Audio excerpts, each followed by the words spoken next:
Welcome to another NCIXPC Systems Edition. This, my friends, is the 502IA. It replaces the 501IA, which has been one of the best-selling, bang-for-the-buck gaming systems available at NCIX since its introduction. It takes everything that was already good about the 501IA and ups the ante. So the 3570K has been replaced with a 4670K. The GTX 660 Ti has been replaced with a GTX 760, and the case, yes, the case has been replaced with the all-new BitFenix Ronin, which is an NCIX exclusive for another 3 weeks. Clink, clink. Now, what you may or may not have noticed about this system, even though I kind of said it right in the intro, is that it uses the BitFenix Ronin, which is an all-new case featuring BitFenix staple features like their soft touch finish, as well as 3 5.25-inch bays, a snazzy-looking BitFenix logo here on the front, and another BitFenix signature feature, which is the replaceable, removable mesh strips on the bottom, or, well, did I say bottom? Because what I meant to say was the bottom, the front, as well as the top. You've also got the usual complement of I/O, so 2 USB 2.0 ports, 2 USB 3.0 ports, headphone and microphone jacks, as well as a power and reset switch, and then full mesh on the top of the case. On the right side panel, you find not a whole lot of interest, just a nice clean look. And on the right side panel, whoa, things started to get really interesting over there because there's a stealth cover behind a massive internal window. So the stealth cover here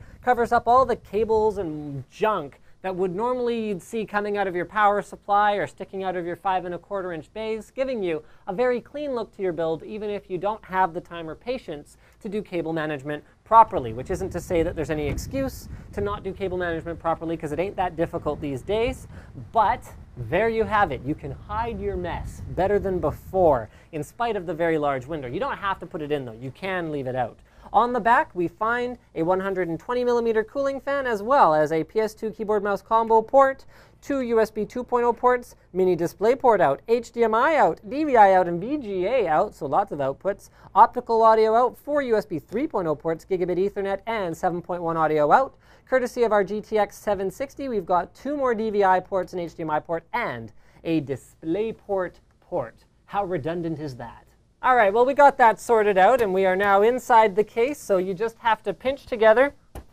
There we go. The little guys at the back here, so that the stealth cover detaches and pops out just like that, which reveals the inside of this somewhat schmexy-looking computer. So the 4770K here is cooled by a slightly modified Corsair H40, so that's running in a push-pull configuration, exhausting air out of the system. There's 8 gigs of Kingston HyperX black memory. You can see that the GTX 760 inside happens to be an ASUS DirectCU model, so DirectCU 2, and that includes their direct power concept, which we actually found in my testing does improve the overclockability of this card compared to a reference card. It also has a great cooler on it in addition to that.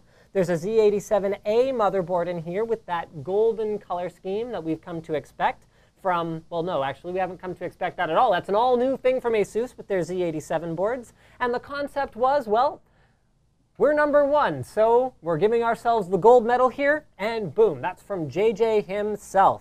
There's a Seasonic M12-2 80+ bronze power supply down here, and then some BitFenix Alchemy orange strips to match the overall yellow, gold, orange theme that we've got going on inside. There's also a Kingston 120 gig V300 SSD that is assisted in some ways, because remember, guys, SSDs aren't always the biggest, by a Seagate 2 terabyte 7200 RPM storage drive. Cable management, as I said before, is somewhat optional in this case, but that doesn't change the fact that NCIX's PC technicians do go to great lengths to ensure that it does look good, and the modular power supply definitely helps with that. So what do you get for $1,299 of your hard-earned cash dollars? Well, you get the system, so you get it with an upgraded Haswell chip. You get a 760 instead of a 660 Ti. You get 2 terabytes of storage instead of 1 terabyte on the old one, and a 750-watt power supply. You also get full SLI support, courtesy of the ASUS Z87A motherboard, and you get a whack ton of free stuff, so much I can hardly remember it all. Splinter Cell Blacklight, Metro Last Light, Borderlands 2, Just Cause 2, Mafia 2, $75 of in-game currency for Hawken, World of Tanks, and PlanetSide 2 in an Asus Compromises for Losers t-shirt, which I am not actually wearing right now. You can also get fantastic deals on selected Logitech peripherals with any NCIXPC system if all the free stuff wasn't enough for you. So you can get a G500S for half price. So that's $50. You can also get a G510S for massive savings and Z506 speakers for massive savings as well. Don't miss any NCIXPC episodes of NCIX Tech Tips by making sure that you're subscribed to NCIX.com.